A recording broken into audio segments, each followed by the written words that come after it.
Welcome to my home. You mean my home?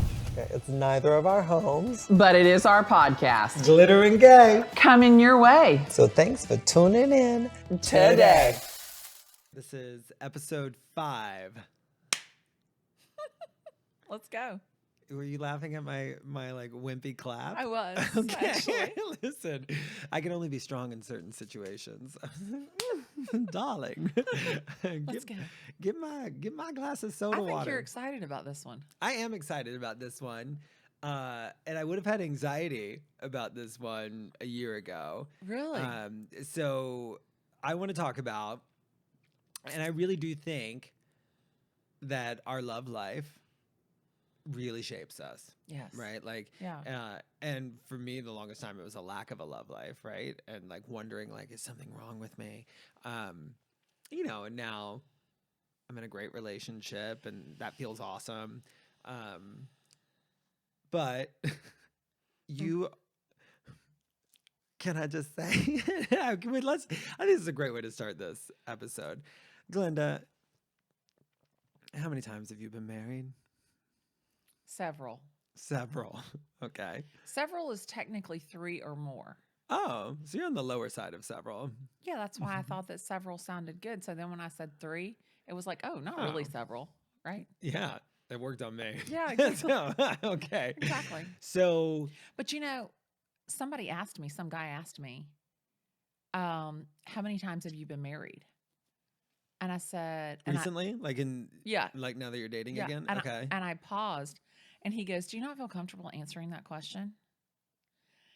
And I said to him, I said, "Well, I have to tell you, you're actually the first person who's asked me. So I don't think that I was prepared for the question, but I'm not uncomfortable answering the question because whether you asked me today or tomorrow or next month or next year, the answer is still the same." And I think that there's this shame around, oh, you've been married 3 times. Mm-hmm. And one of the things that my most recent ex-husband said to me was, you do realize you'll be divorced 3 times. Do you honestly think that any man wants to be number 4? And I was like, interesting. Because, he's been divorced 3 times as well now. And, I guess maybe I'm that glass half full kind of girl. Mm-hmm. So is it better to have loved and lost than to have never loved at all? Like, what if you've never been married? What does that say about you? For me, I love people. I look for the best in everyone. I romanticize the potential. How long ago was your first husband? You don't have to say how old you were. No. You want to. Okay. Victor actually was my first love. Okay. We were high school sweethearts. We dated 7 years. We got married. We were married about 3 years. Did you get married like right out of high school? No, we didn't. I was 23. We had Victoria, we got married in September. Victoria was born 13 months later. Wait a second. Your first husband's name is Victor. Daughter was Victoria. Can I just tell you a side story real quickly? Yeah. You know how I told you, and this might come up in a later podcast, that as a kid, anything to fit in, I'd make up these like weird little lies. Yeah. Just so people would think I was cool. Most of them revolved around Broadway shows that I wasn't in. But one in high school that lived a very interesting comedic life, because my mom's name is Victoria. I don't know if I told you that. My mom's name is Victoria. And I told people, this is a true story, that my mom owned a gay men's underwear line called Victor's Secrets. and I went with it. I was like, oh, it's like a gay men's underwear line. It's called Victor's Secret. Which I think, by the way, is a great line. I actually love it. Thank you. If somebody comes up with that line, you should definitely get paid on that. I know. I'm trademarking it right now. I started to say, you need to buy that on GoDaddy. Just like you own 123bananastreet.com.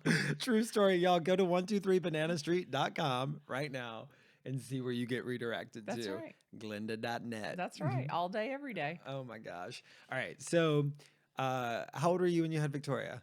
24. You were 24. Yep. Okay. And then you and Victor are still friends? Oh, of course. Okay. Yeah. All right. So tell me more about this relationship. Victor's relationship. Yeah, you were high school sweethearts. We were high You school get sweethearts. married. Victor is the nicest guy in the whole world. Everybody loves Victor. He was the captain of the soccer team. He was the state of Georgia soccer player of the year. Very athletic, left-handed. All of my husbands have been left-handed. Did you put that in the everybody- description? Everybody that I have dated has been left-handed except 2 people. Wow. Is that strange? Yeah. A little bit. Well, since 11% of the U.S. population is left-handed, it's very strange. Yeah. Yeah, I'm a magnet for left-handed people. It's crazy. Anyway, so no, Vic, nicest guy in the whole entire world. We grew up together. Loved him to death. My first love. And I think that, I think that if my perception of the husband's role had been more mature, I think that marriage might have lasted. Oh, really? Yeah. Interesting. Yeah. And is he still in Atlanta? Absolutely. He's still in Atlanta. I saw him for Callie's, my grandson's birthday was last month, Mm-hmm. and I saw him. So yeah, just as handsome as ever. Hasn't changed one single bit. Is he single? No, he's remarried to his Okay. 3rd wife. All right. Yeah. All right. So how old were you when the two of you got divorced? Still in your 20s? Yeah, in my 20s. So, okay. Did you grow up as, I think in the South, as somebody, I grew up in the South as well, kind of like told like, this is the goal. You find your person, you fall in love, you start a family. Yeah.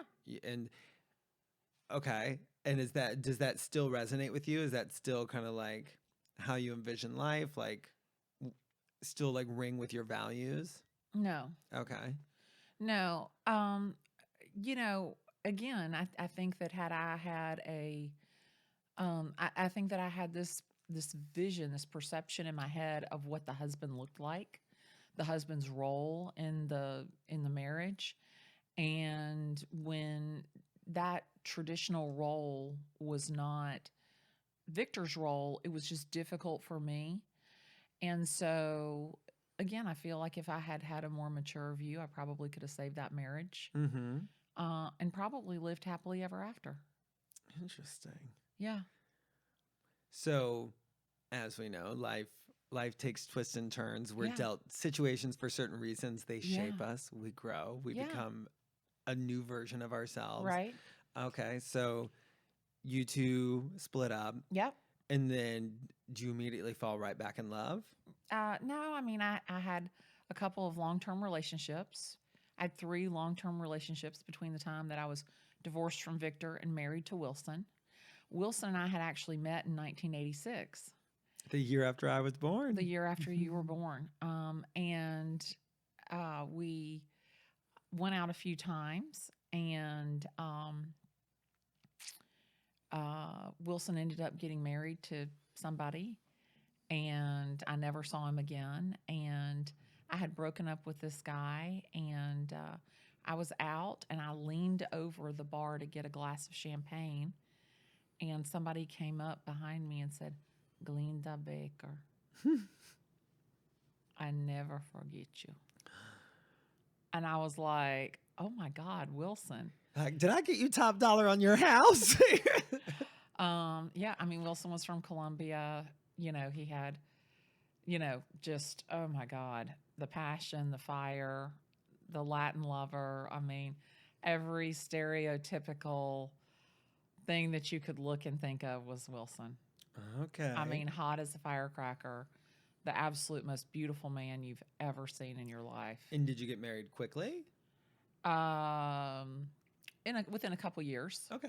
Yeah, we got Alright, married. actually, when I think quickly, I think like you started dating. A few months No. later, you were engaged. A few months later, you We were got married within a couple years, and then had Lucas. And he had 2 boys, Grant and Nicholas, and they call me Happy Bug, and I love them to death, and I talk to them all the time. And Wilson, I mean, he was fuel to the fire. It was a firecracker of a marriage. And had I not been drinking as much as I was drinking at the time, I probably could have saved that one as well. Yeah. Do you feel like one of the lessons of that relationship and of that marriage was starting to like put a a spotlight on your drinking? Did you have an awareness of your drinking at that Oh time? God, no.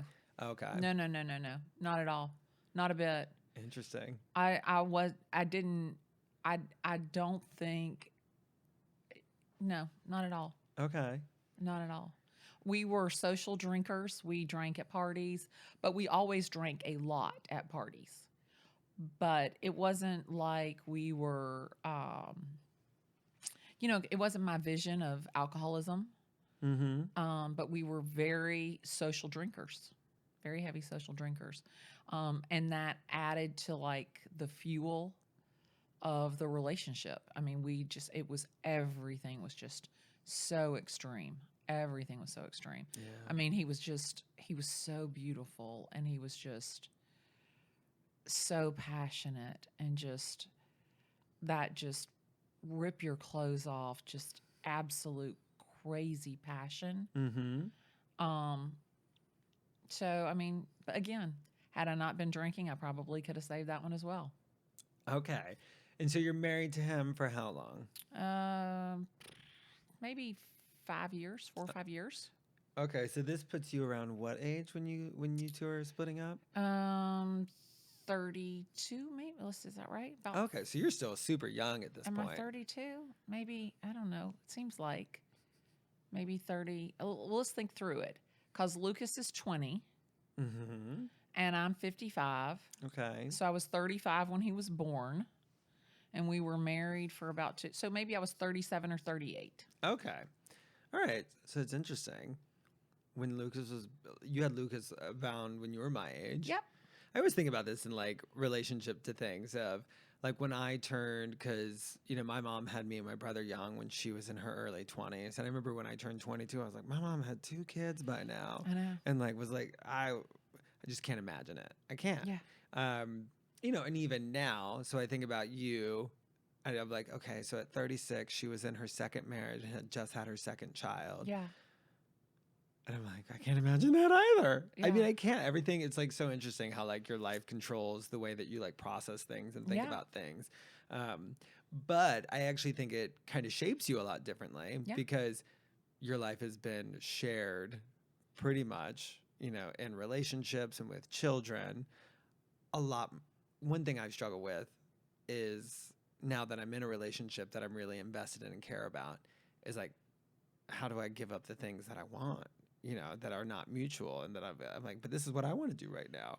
Right. The compromise. And like, I didn't realize that there's parts of me that were just inherently a little bit selfish because I didn't need to run my decisions by anybody else. I could just go and do my thing, which I think is the hard thing about dating me, because sometimes when things get difficult, I'm like, I was having a lot of fun before this. I'm like, I was having a good ass time. But not as good as when things are magical. Right. So you get out of that relationship, you're in Yeah. like your mid to late 30s. Yeah. And how are you feeling? Like, do you remember what your life is like at that point? Are you? Yeah. I have $46.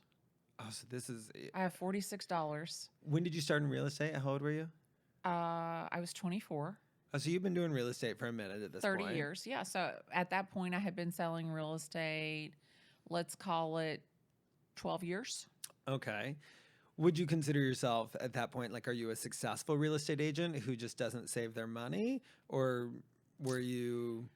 I was, I had stayed home with Lucas for about a year. Before I had Lucas, I was doing great business. Mm-hmm. I was selling, 35, 40 houses a year. Then Wilson really wanted me to stay home. I stayed home with Lucas for a couple of years. And that probably, losing that independence, losing that financial independence, That really was difficult for me, that I was at the mercy of someone else, that I was under the control of someone else. And then the drinking fed into that, so that probably led to the demise of the marriage. And then we were divorced, and it was the real estate downturn. It was 2006. Everything was good at that point, but then shortly thereafter, things, went south. And I was, kind of struggling to, I had lost everything in that marriage. And then I'm putting things back together. My business is doing Wait, but I well. want to hear that story. So, like, you get out of the marriage, you're broke. Yeah. You've got $47 and 2 kids. Yeah. We're eating Panda Express, $9.99. Where are you living? So I had bought a house. Okay. With what money? On a no doc, no money down, 100% financing loan. They have those? They had those in 2006. That's why there was the real estate. It was before my time. Yeah. Okay. I mean, it was 100% no doc loan. Wow. The seller paid $19,000 in closing costs. I took my commission towards the down payment, 3% down. So between the closing costs and my commission and the loan, I had no equity in the house, none whatsoever. I was able to make the payments as long as I could sell a house. Can I ask how much this house cost? $255,000. Okay. Yeah. And so you move into this house. Yep. And now you have a mortgage payment. Right. And we're eating Panda Express and Stouffer's. Okay.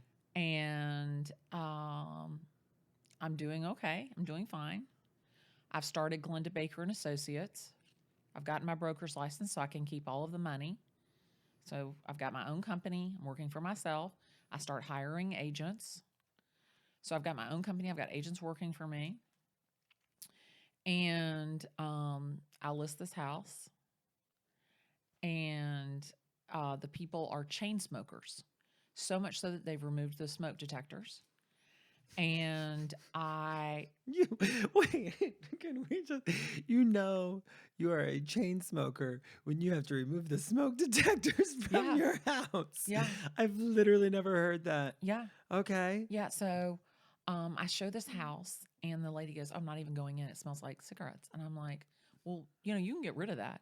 No, I'll never be able to get rid of that. So I called the owner and I said, hey, I love that house. I want to buy it, but I can only pay this much for it. I can only pay $350. And she goes, I'm not going to take $350, but I'll take $356. And I'm like, okay. So I literally take my commission as a credit. She pays $19,000. I'm in the house again on a no doc loan. I buy this house. My kids are eating beans and rice, and 3 of the neighbors are feeding us 3 nights a week. I sold the other house, bought this one. I'm in the same neighborhood with Wilson, 14 houses away. And Lucas's dad, Wilson. No, of course. And so... Were you at a spot where you were already in like a healthy relationship together? Or because sometimes like the wounds are fresh. No. Wilson and I, as heated as we were, I think that we had a mutual respect for each other as a parent. Mm-hmm. So, we were fine. And so I'm in that house and I'm turning 40. I'm doing Match.com at that time. Mm-hmm. And I go to church and meet this guy at church. And is that the most recent? And that's the most recent. And I meet him at church, and he is exactly the opposite of everybody else. Victor was from Peru. Wilson was from Colombia. This guy's from Boston. I mean, he's red, white, and blue, apple pie and baseball, super intelligent, one of the most intelligent people I've ever met in my life. Engineer, master's degree, business degree, all sorts of degrees. Great job, very level-headed, very calm. Probably at that time when you're like a little bit vulnerable. Yeah. Probably felt pretty safe. I turned 40. It just all fell into place. Mm-hmm. We dated a couple years. There were red flags waving across the horizon that I totally disregarded because I was convinced that, that I was in love, and again, romanticize the potential, disregard the red flags of reality, get married, and married 13 years, Was that the longest of the three? the longest of the three. Whew. 13 years is a long time. 13 years was a long time. Together, 15. Do you know I've never made it to a year relationship? Really? Never. Never. Yeah. At 36. Yeah. I keep like it's almost like interesting. But you're like almost at a year now. yeah, so July with Stomatis will be a year. Yeah. And there's almost kind of like this thing. I almost have like July on a pedestal. Right. You know, I have a lot of things on pedestals in my life. And I'm like, what's going to happen in July? I'm like, am I going to fuck this up before then? So like 13 years to me, I'm like, oh my gosh. Well, I couldn't get to 5. And so on our 5th year anniversary, we went to Maui. And the young lady says, "Oh, how long have you been married?" And I said, "Oh, not long enough." And she said, "Oh, that's so sweet. Really? How long have you been married?" And he says, 5 years. And I said, "He's lasted longer than any of the others." And he turned around and he looked at me and he goes, "I didn't realize that." I said, "I didn't want to say anything because I didn't want to jinx it." Yeah. So, I mean, it was a in my head, it was a great relationship. It was No children together. no children together. He has 3 daughters from previous marriages. It was a respectful relationship. We were good. And through that marriage, I tackled my drinking. And if I'm being honest, probably stopping drinking was probably the beginning of the end for that marriage. Because when I was drinking, it was much easier to cover up Disconnect. the disconnect, the dissatisfaction, the dismissive behavior that I was feeling, the diminished value, because I wasn't nearly as smart, formally educated, or anything like that. So I think that was probably the beginning of the end. And over the last 5 years, it became apparent that was not going to be able to. That if I was going to stay there, I was going to sacrifice a life that I wanted, and I wasn't prepared to do that. Yeah. I met you shortly after you quit drinking. Yes. And it was very clear to me. I was like, Glennda's destined for a big ass life. You know what I mean? Like, you're going to live big, you're going to live loud, you're going to be yourself. And I think like it actually makes me sad because I wonder like how many people don't end up like shining that life because of the relationships that they're in, right? Like they don't want to do things that make the other person uncomfortable or that's going to like ruffle the feathers. I think there are a lot of people who play small and don't go out to like their biggest potential because they're just like wanting to keep the people around them comfortable. Well, and they're more comfortable because, as a woman, think about it. I'm 55 years old. I mean, how much life do I have left? Like, what am I really sacrificing by staying? Mm-hmm. Like, is there really this dream life? Is there really this big life for Glennda? I mean, I'm in a marriage that is fine. It's safe. It's secure. We're friends. We're companions.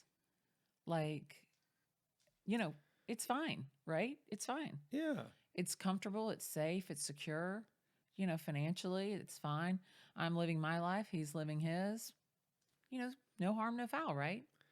Yeah, but you think about like the fact that, I mean, people look at 55, that you're basically at like the halfway mark, But give or take. Are you really? Like, you don't know. Do I have Right. a year left or 5 years or 10 years? Amen. And, I think that was one thing that the pandemic did was I remember sitting in my house in the dark with 3 news channels, CNN, CNBC, and Fox, and him glued to those televisions and thinking to myself, this is your retirement. Like, this is what retirement looks like for you. Are you prepared for that? And I wasn't. And there is a lot more life left in Glenda. There is a life that is limitless. And I was not prepared to settle for comfort and security. And so I thought that it would be amicable. I made an offer to settle very early on. I was very honest and transparent about where I was mentally and emotionally in the relationship. And he didn't want to hear that. And he told me to my face, you are a cash cow. Your star is on the rise. You are about to explode. And I'd have no interest in letting you go. 50% of everything you make is mine. So I have no interest in letting you go. 0. And he held on to me. Because in Georgia, you're married till you're divorced. So everything that I earned while I went through that divorce was 50% of it was his.